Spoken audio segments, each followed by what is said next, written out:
The evening sun cast long shadows through the windows of Bellini's restaurant, as Elena Reyes tied her black apron around her waist.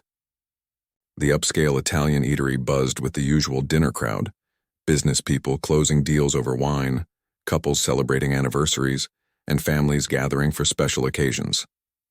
Elena moved between the tables with practiced ease, her steps light and sure after 3 years of working the same floor.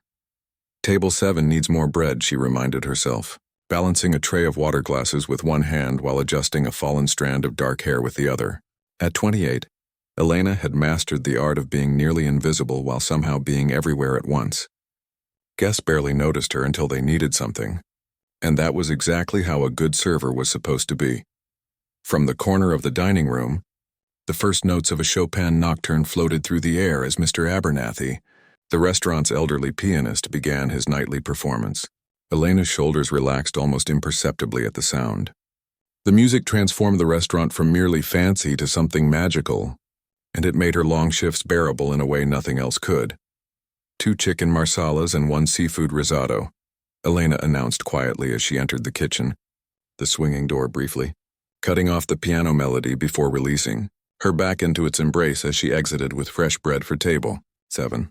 What the restaurant patrons couldn't notice, was how Elena's fingers moved in subtle patterns against her serving tray when she paused near the piano, how her breath sometimes synced with the rise and fall of a particularly beautiful phrase, how her eyes would drift shut for just a moment during the peak of a favorite piece before snapping back to attention.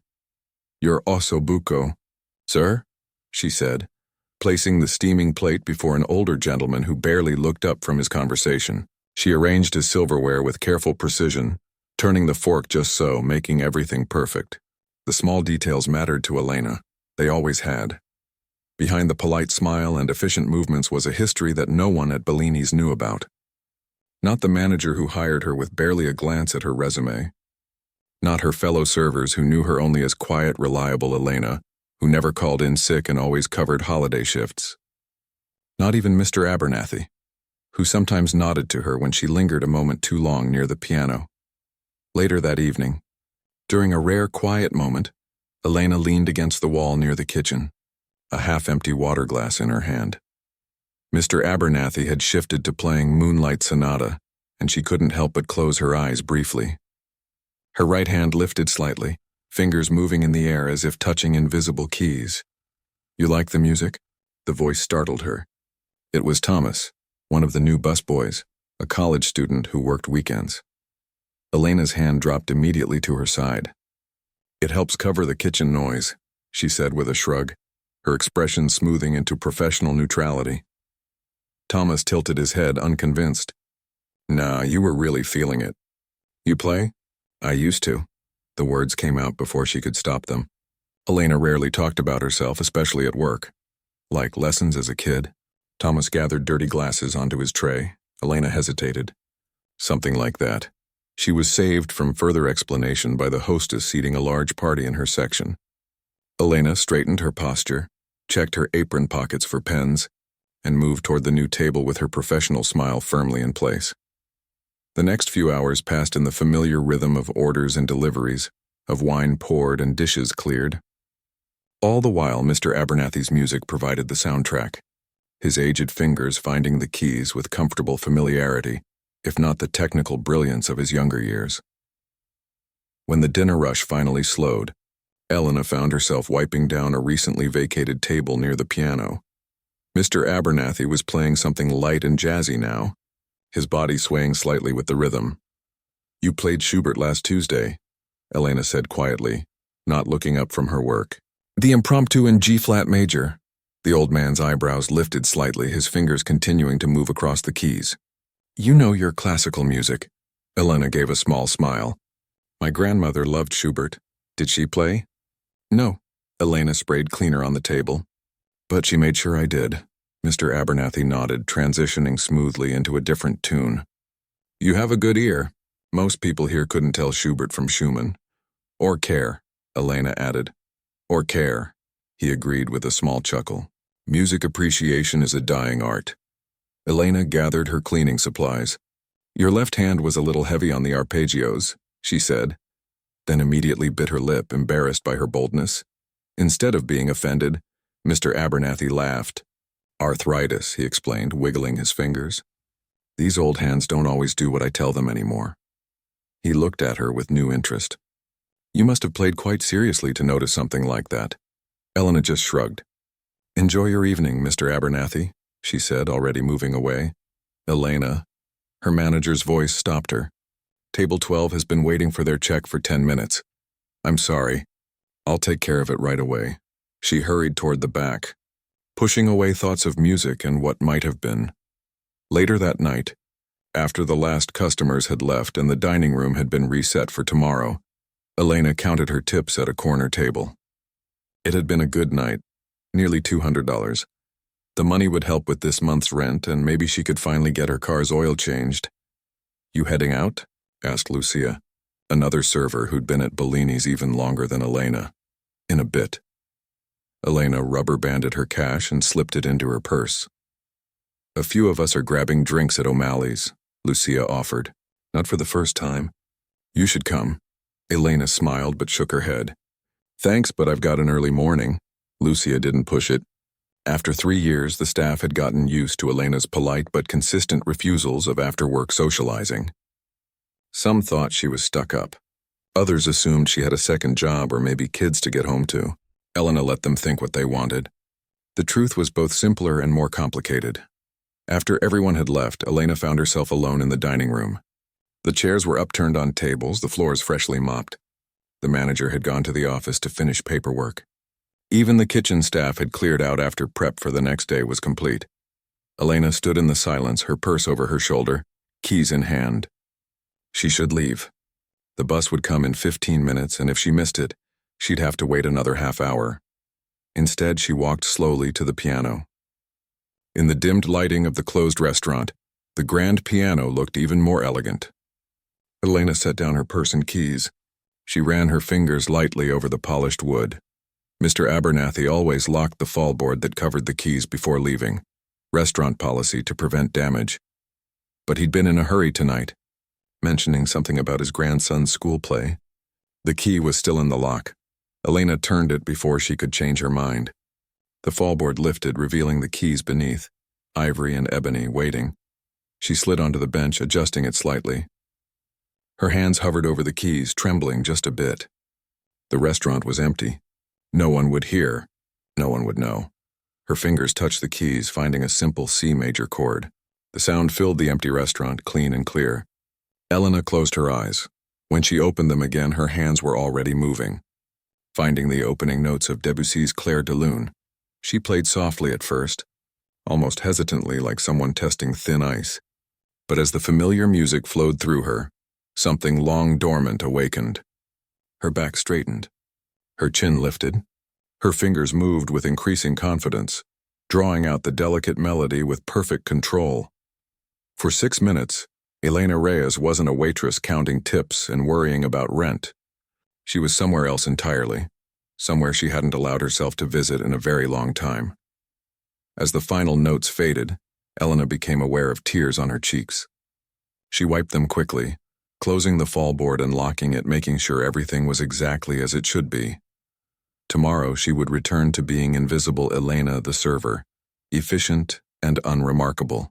No one at Bellini's would ever guess that the woman who refilled their water glasses and remembered their dietary restrictions had once been a rising star at one of the most prestigious music conservatories in the country. No one would know that the hands that now carried plates and mixed salad dressings had once moved audiences to tears. No one would know about the scholarship, the competitions, the bright future that had once stretched out before her, or about the phone call that had changed everything in an instant. Elena picked up her purse and keys. She took one last look at the piano before turning out the lights and walking into the cool night air, where real life, her real life now, was waiting. As she hurried toward the bus stop, she pushed away the familiar ache that playing always left behind. She had made her choices.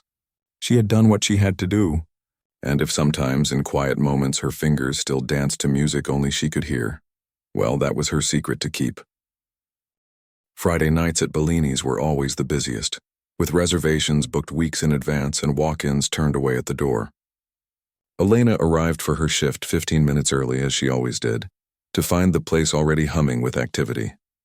The kitchen staff shouted orders over the clatter of pots and pans, while the hostess juggled phone calls and greeted early arrivals. "Thank goodness you're here," said Lucia, rushing past with a tray of bread baskets.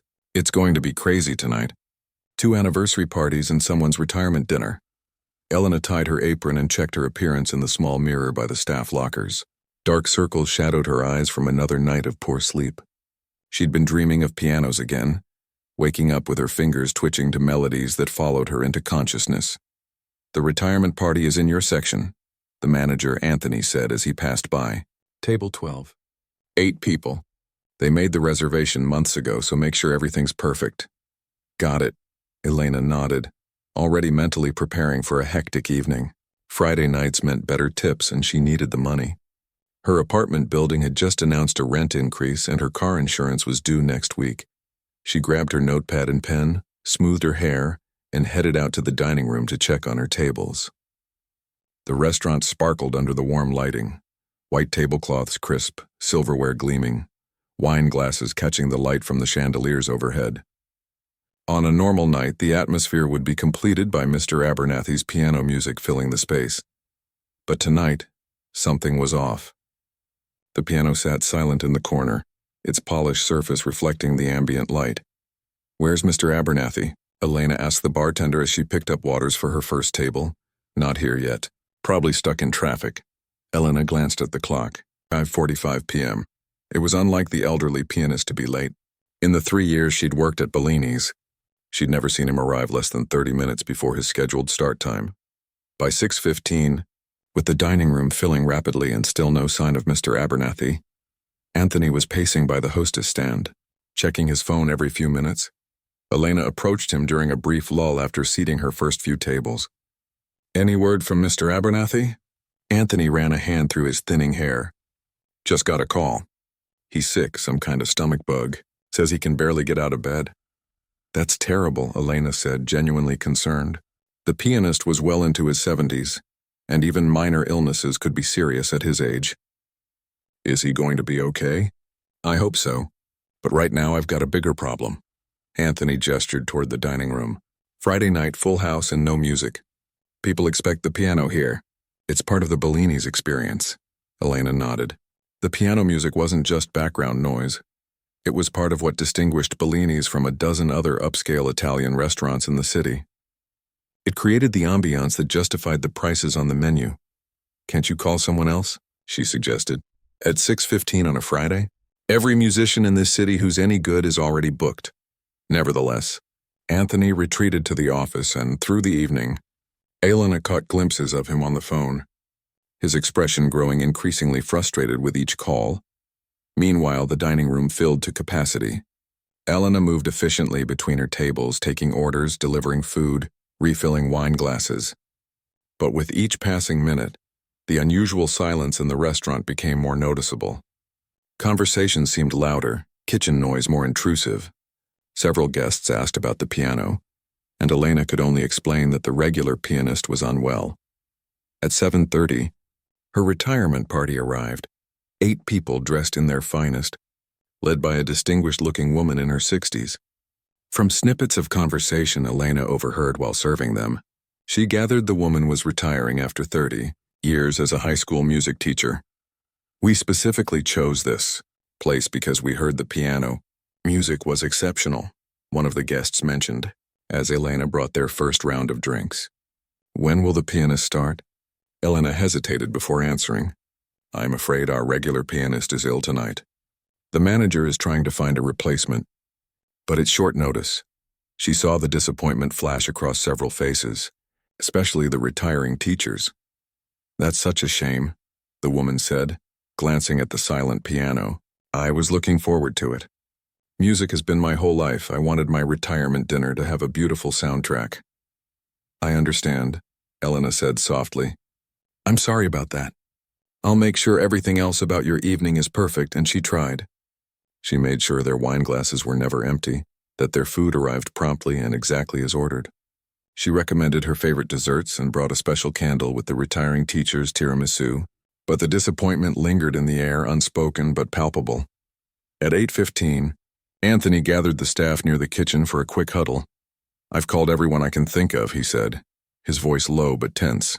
"No one's available. We're just going to have to do without music tonight."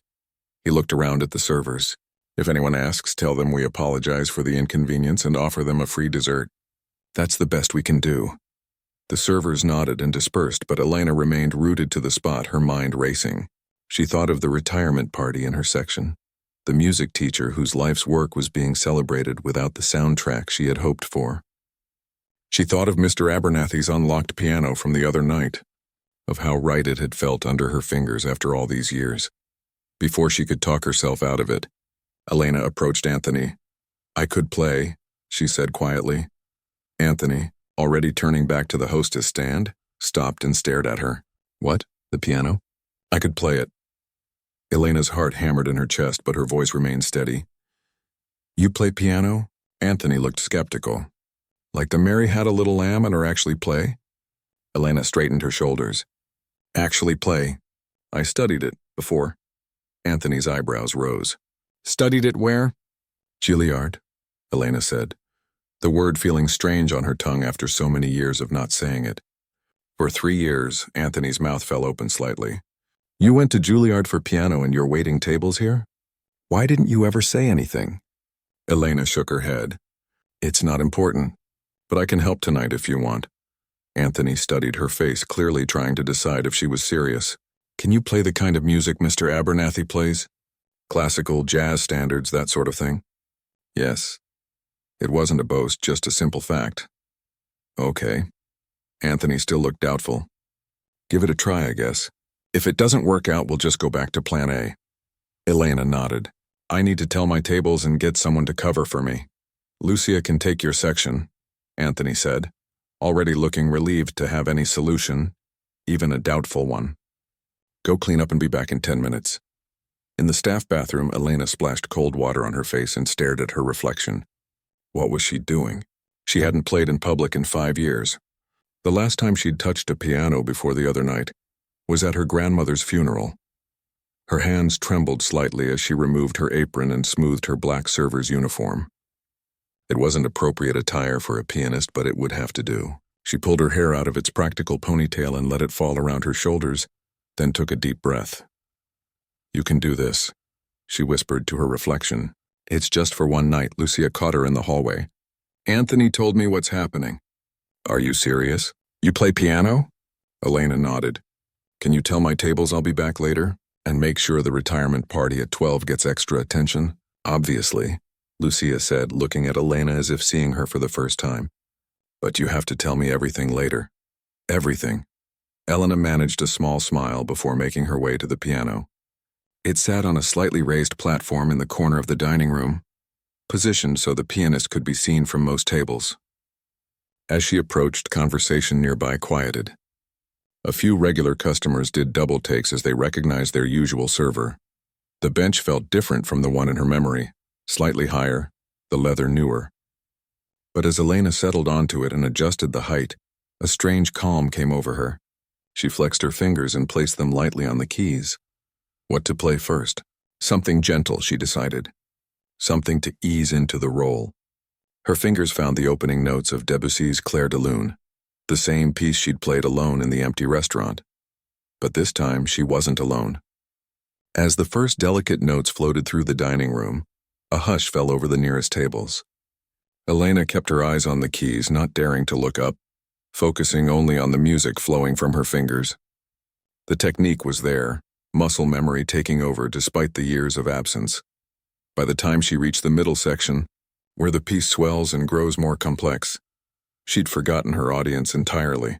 There was only the music, the soft parts gentle as whispers, the crescendos building like waves. Her body swayed slightly with the rhythm, her face relaxed into an expression of deep concentration mixed with something like joy. As the final notes faded away, Elena became aware of the silence in the restaurant. For a moment, she feared she'd made a mistake, that the customers had hated it, that she'd embarrassed herself and Anthony. Then came the applause. It started from the retirement party and spread throughout the dining room. Enthusiastic, genuine applause. Elena finally looked up, startled by the response. The retired music teacher was standing, her eyes bright with tears, clapping with undisguised delight. Elena felt a blush warm her cheeks. She inclined her head slightly in acknowledgement, then turned back to the piano.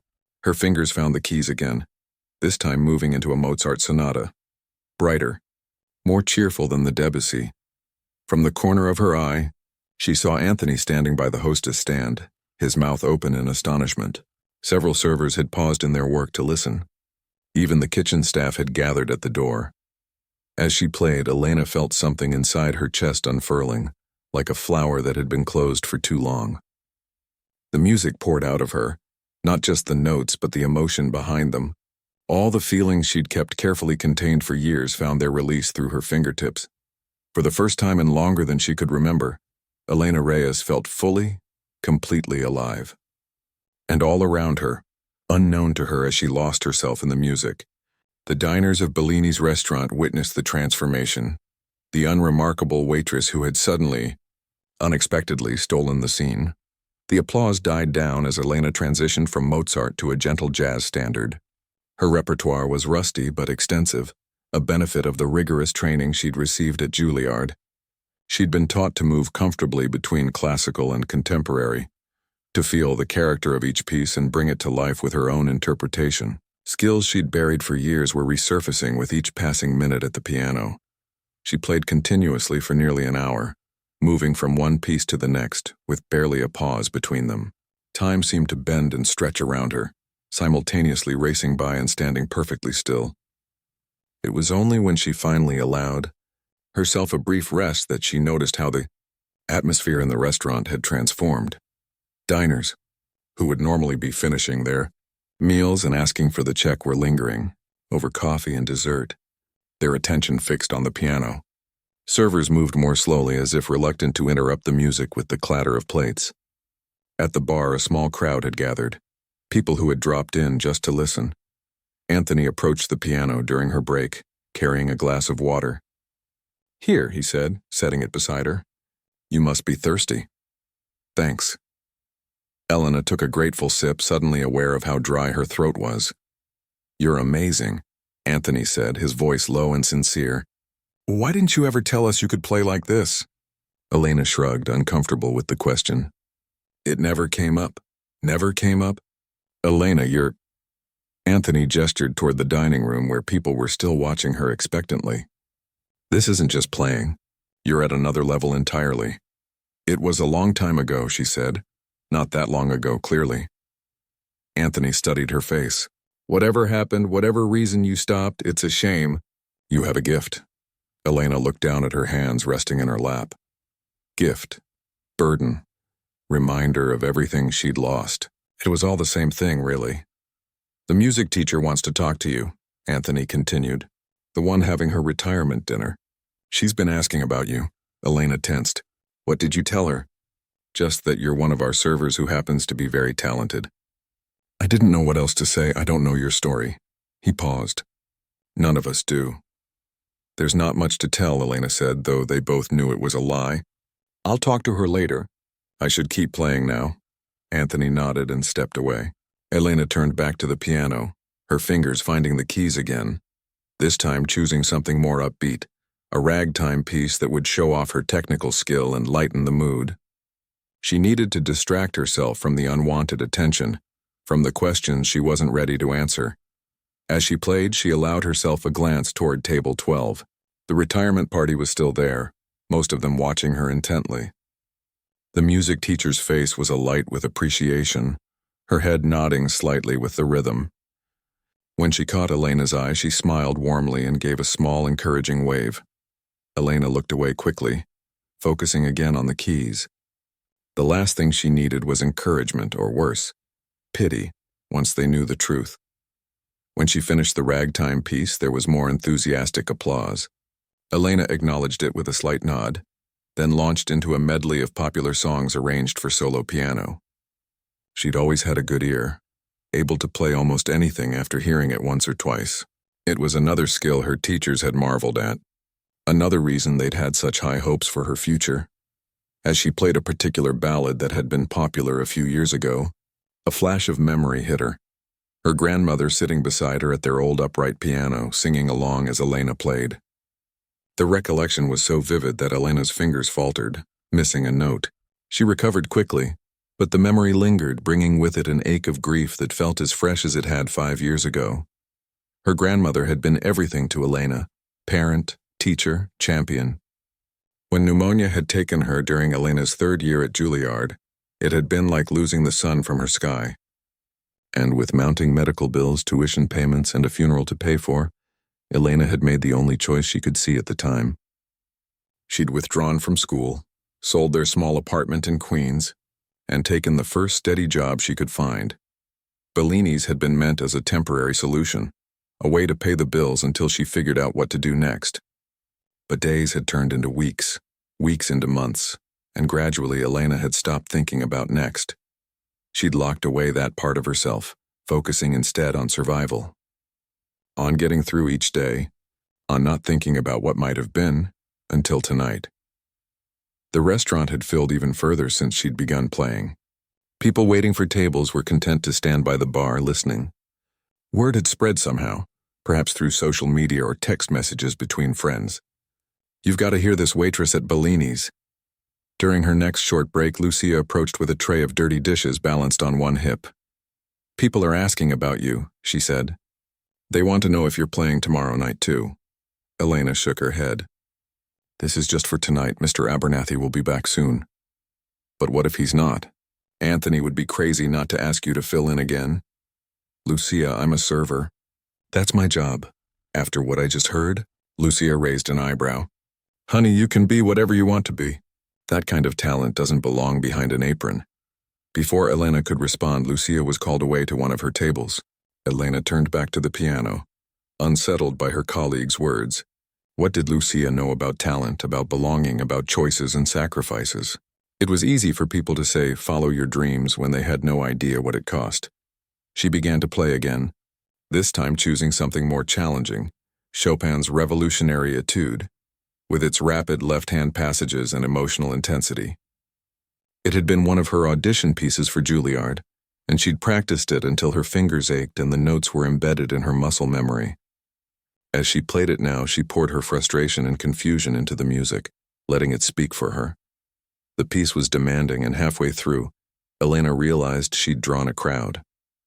Servers had paused in their duties, diners had set down their forks, and even the kitchen staff was peering through the doorway.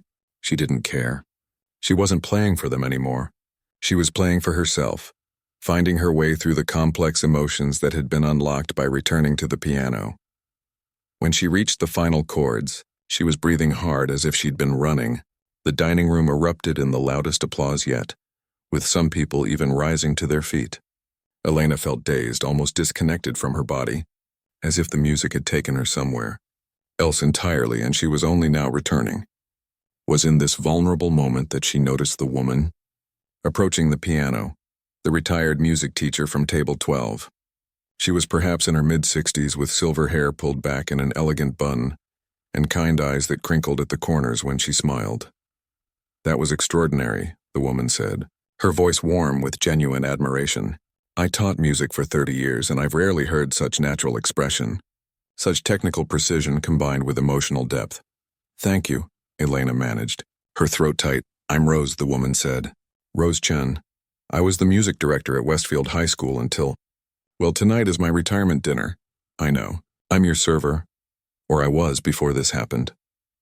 Elena gestured vaguely at the piano. "May I?" Rose asked, indicating the space beside Elena on the bench.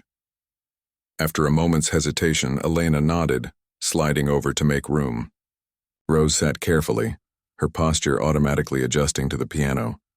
"Do you teach?" she asked Elena. "No. Perform professionally?" Elena shook her head. "May I ask where you studied?" That was Chopin played with real understanding. "You don't get that without training." Elena hesitated, then decided there was no point in hiding it. "Juilliard." "For 3 years," Rose's eyebrows rose. "And then?" "Life happened."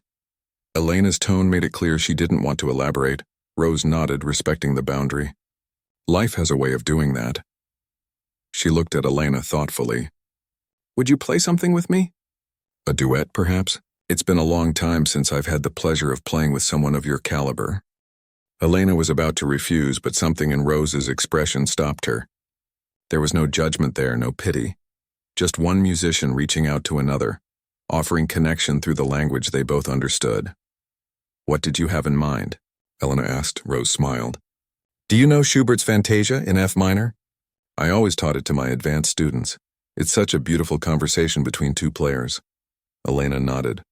She did know it, had played it many times with her grandmother, in fact. I can take either part. I'll take secondo if you don't mind. These old hands aren't as nimble as they once were for those lovely high passages. Without further discussion, they positioned their hands on the keys. Rose counted them in softly and they began to play. It was like nothing Elena had experienced in years. The duet required perfect communication between players, a give and take that went beyond words. As they played, Elena felt something unlock inside her chest, a door she'd kept firmly shut since her grandmother's death. Music had been their shared language, their deepest bond. Playing with someone else, being heard and responded to in this most intimate of conversations, it brought both pain and healing in equal measure. Around them, the restaurant had gone completely silent. Even the kitchen had stilled. Everyone watched as the young waitress and the retired teacher created something beautiful together, their four hands moving in perfect harmony across the keys. When they finished, neither woman spoke for a moment. Elena felt tears threatening and blinked them back. Rose placed a gentle hand on her arm. Thank you, she said simply. That was a gift. As Rose returned to her table, surrounded by the impressed murmurs of her dinner companions, Elena remained at the piano, her emotions too complex to name. Something had shifted tonight, not just in how others saw her, but in how she saw herself. For the first time in 5 years, Elena allowed herself to wonder. What if she didn't have to keep hiding? The next hour passed in a blur of music and applause. Elena played everything she could remember, classical pieces from her Juilliard days, jazz standards Mr. Abernathy often performed, even a few popular songs she'd learned by ear. Her fingers were beginning to tire, unused to such prolonged playing after years of carrying trays rather than coaxing melodies from piano keys. Yet despite her fatigue, Elena felt more alive than she had in years. Each piece she played seemed to loosen another knot inside her, unraveling the tight coil of loss and regret she'd carried for so long. The music poured out of her like water finding its natural path after being dammed up for too long. During a brief pause between songs, she noticed Anthony speaking with a man she didn't recognize, tall, well-dressed, with salt and pepper hair and an expensive watch that caught the light when he gestured. They both glanced her way several times during their conversation, and Elena felt a flicker of unease. She turned back to the piano quickly, launching into Gershwin's Rhapsody in Blue, letting the opening clarinet glissando, translated to piano, keys carry her away from her worries. It was nearly 10:30 when Rose Chen approached the piano again. Most of her retirement party had left, exchanging hugs and well wishes at the door. But Rose had stayed behind. You must be exhausted, she said, sitting on the edge of a chair near the piano. Elena flexed her fingers, which were indeed beginning to cramp. A bit out of practice. You'd never know it. Rose's expression was thoughtful. May I ask you something personal? Elena tensed but nodded. What happened? Why did you leave Juilliard? A talent like yours doesn't just walk away without reason. Elena's hands rested in her lap. Around them, the restaurant continued to bustle, though the crowd had thinned as the evening wore on. No one was close enough to overhear. My grandmother got sick, she said finally, her voice low. She raised me after my parents died when I was young. It was just the two of us.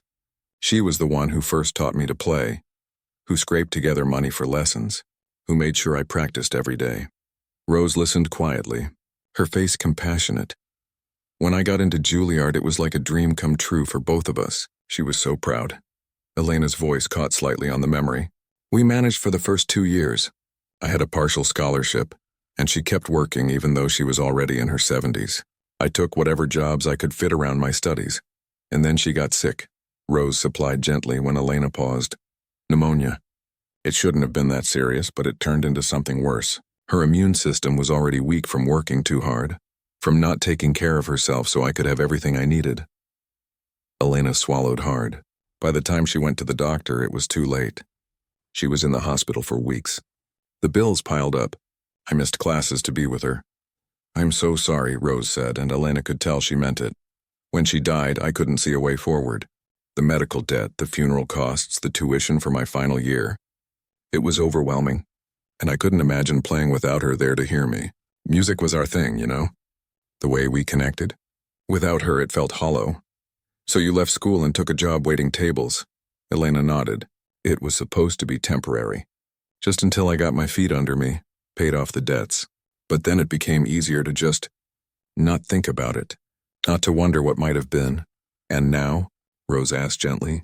"After tonight?" Elena looked at the piano keys gleaming under the restaurant's soft lighting. "I don't know. It feels like waking up from a long sleep. Like remembering a part of myself I'd forgotten was there." Rose reached out and patted Elena's hand. "For what it's worth, I think your grandmother would be heartbroken to know you gave up your gift because of her." "It wasn't just because of her," Elena said. "It was financial reality. Music school doesn't pay the bills. Even after graduation, most classical pianists struggle for years before making a living, if they ever do." "True enough," Rose acknowledged. "But there are many ways to have music in your life without starving. Teaching, accompanying, performing in smaller venues." She paused. "I have connections in the music world. Former students who've gone on to do well. Colleagues at various schools and arts organizations.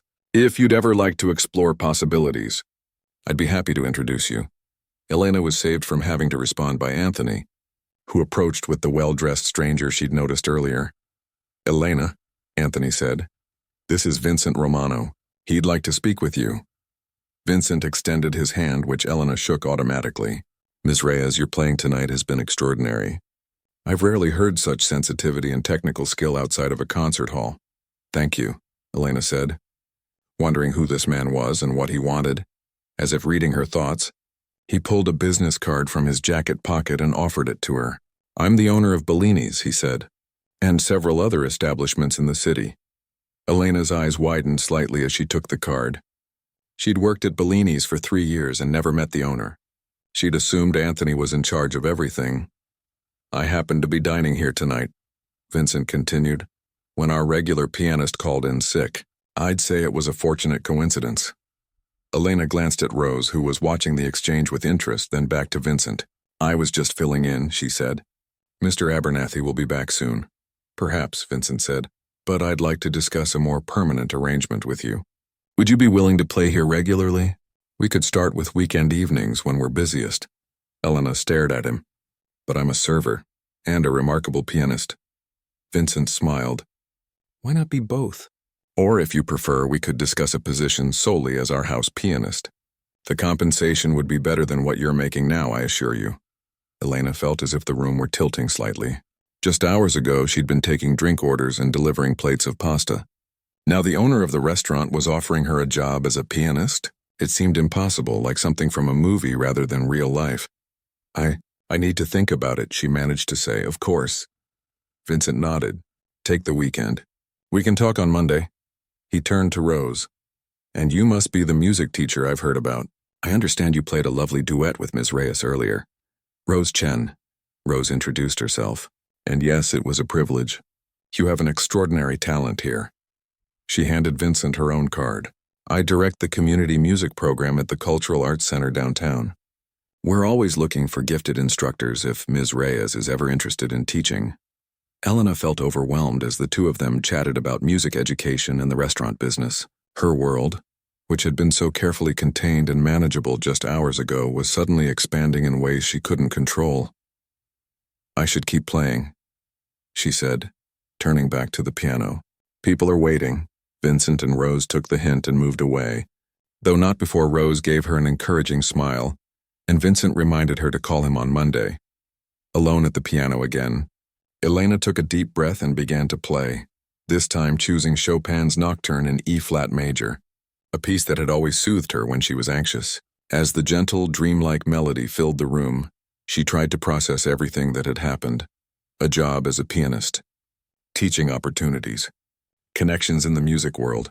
After 5 years of deliberately avoiding anything to do with her former life, It was all suddenly rushing back toward her. Part of her wanted to run, to reject Vincent's offer, to tell Rose she wasn't interested, to go back to the safety of anonymity. Being a server was uncomplicated. It paid the bills. It didn't come with expectations or the possibility of painful failure. But another part of her, a part that had awakened tonight and refused to be silenced again, whispered that perhaps it was time to stop running, to face the music, literally and figuratively. As she played, her mind drifted to her grandmother, tiny but fierce, with capable hands and an unwavering belief in Elena's talent. What would she say if she could see Elena now, torn between fear and longing, between the safe path and the uncertain one? The answer came to Elena with such clarity that her fingers faltered momentarily on the keys. Her grandmother would tell her to play, to share her gift, to live the life she was meant to live, not the one dictated by grief and circumstance. Elena recovered quickly, finding her place in the music again. But something had shifted inside her, a decision forming even as she played the final delicate notes of the nocturne. The applause that followed was warm and appreciative. Elena acknowledged it with a small smile, noticing that even after hours of continuous music, the restaurant remained unusually full.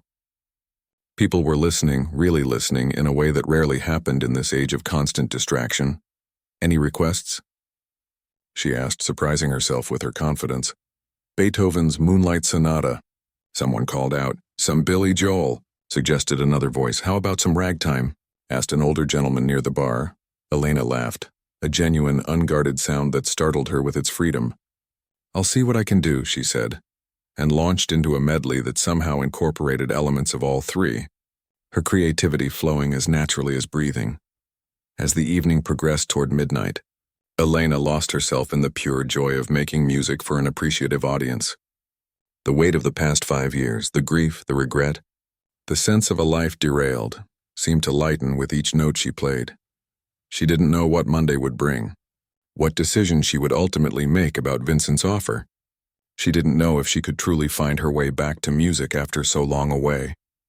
But for tonight at least, Elena Reyes was exactly where she belonged, her fingers dancing across the keys, her heart open to the possibilities that had seemed so distant just hours before. And in the warm glow of Bellini's restaurant, surrounded by strangers who had become an impromptu community through the shared experience of her music, Elena allowed herself to imagine a future different from her past. One note, one choice, one brave step at a time. Monday morning arrived with a gentle rain pattering against Elena's apartment windows. She'd spent the weekend in a state of restless contemplation, her mind replaying Friday night's events on an endless loop. The music, the applause, the offers from Vincent and Rose, the sudden, unexpected opening of a door she'd thought permanently closed. She'd called in sick to her regular server shift on Saturday, something she almost never did. She needed time to think, to sort through the tangle of emotions that had been unleashed by her return to the piano. Sunday had been her regular day off, and she'd spent it pacing her small apartment, making lists of pros and cons, and occasionally sitting at the cheap keyboard she kept hidden in her closet, a poor substitute for a real piano.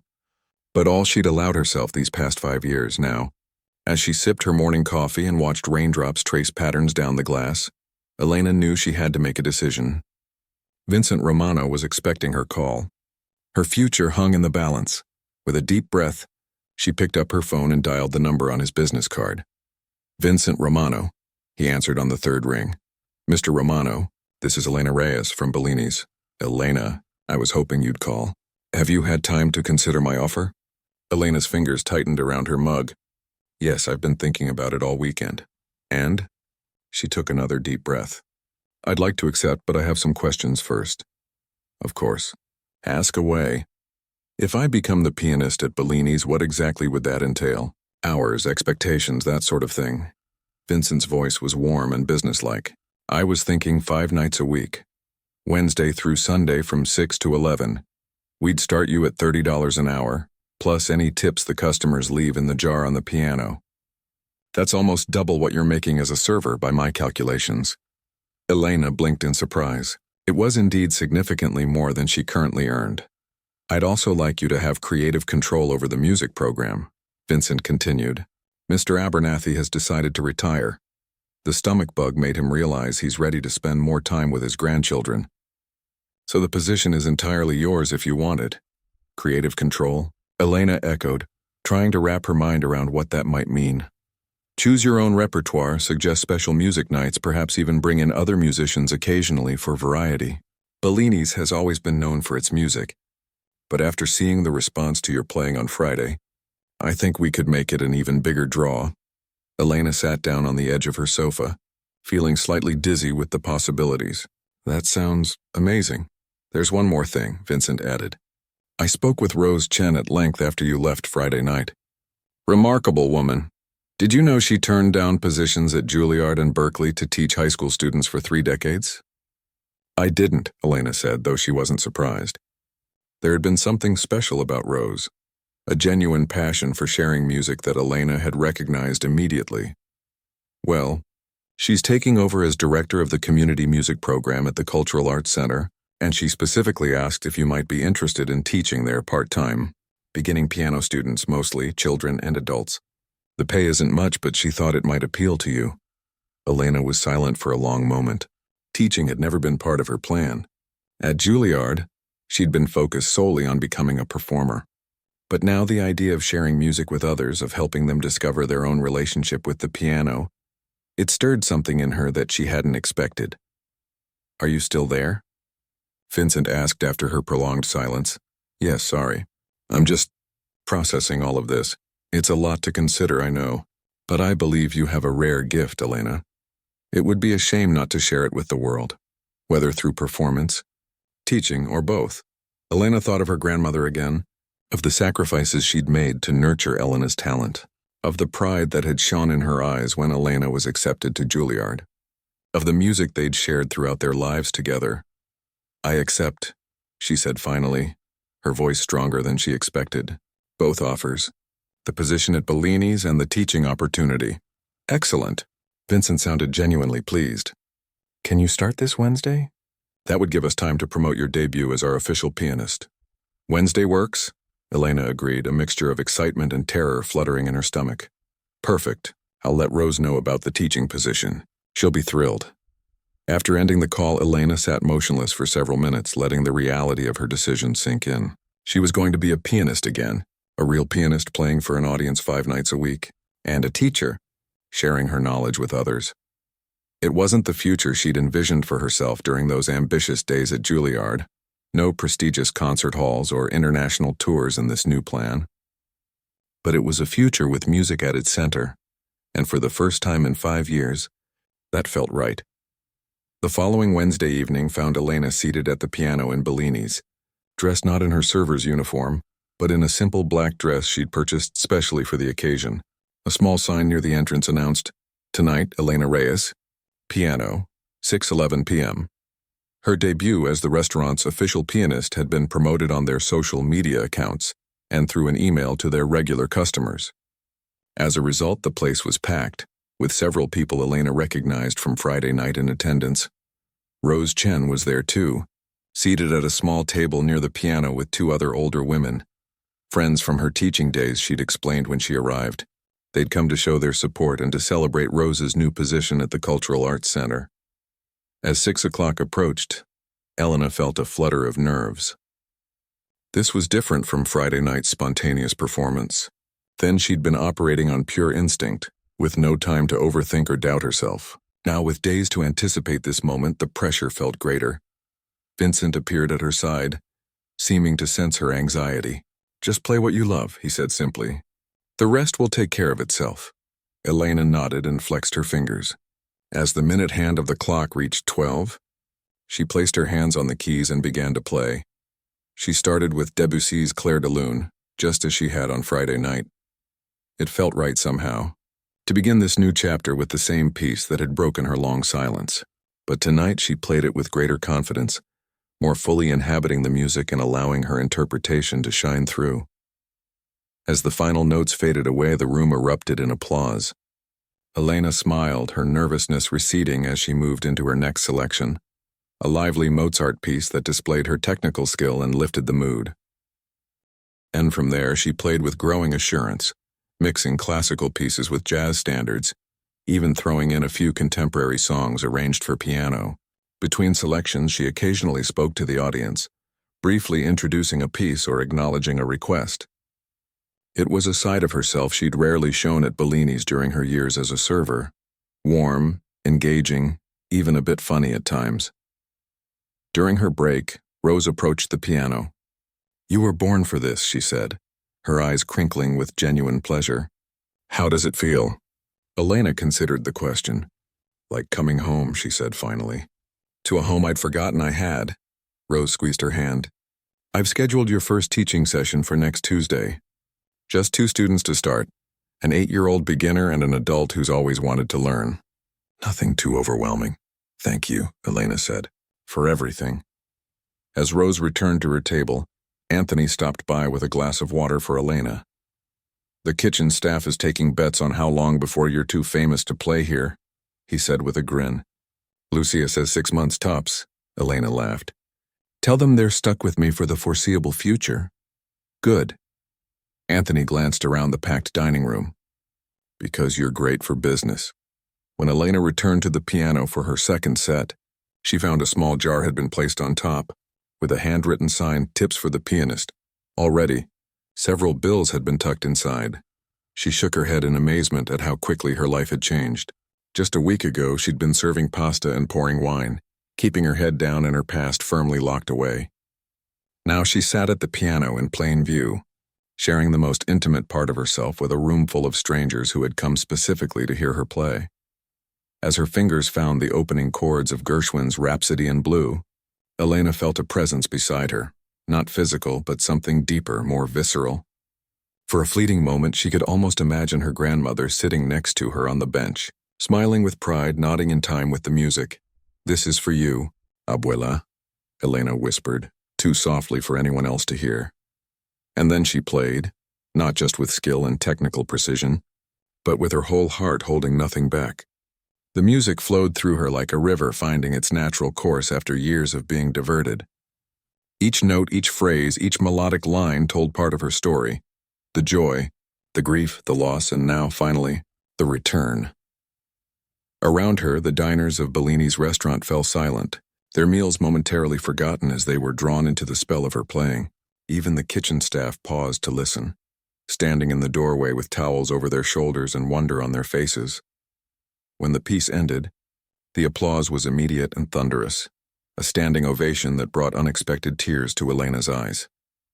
As she looked around the room at the smiling faces, at Vincent nodding with satisfaction from his spot near the bar, at Rose and her friends beaming with approval, Elena felt a sense of rightness settle over her.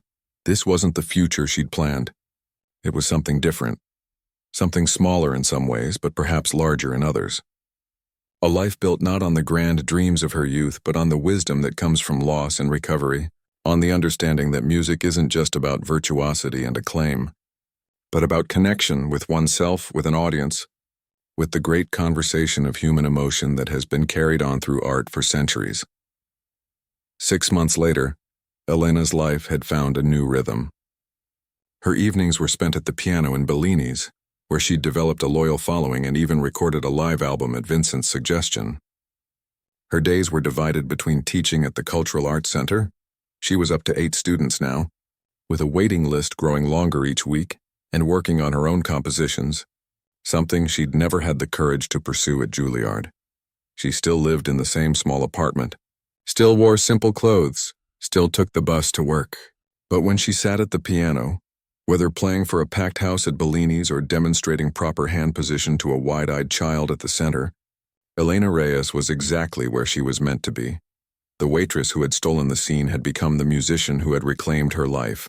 One note, one student, one performance at a time.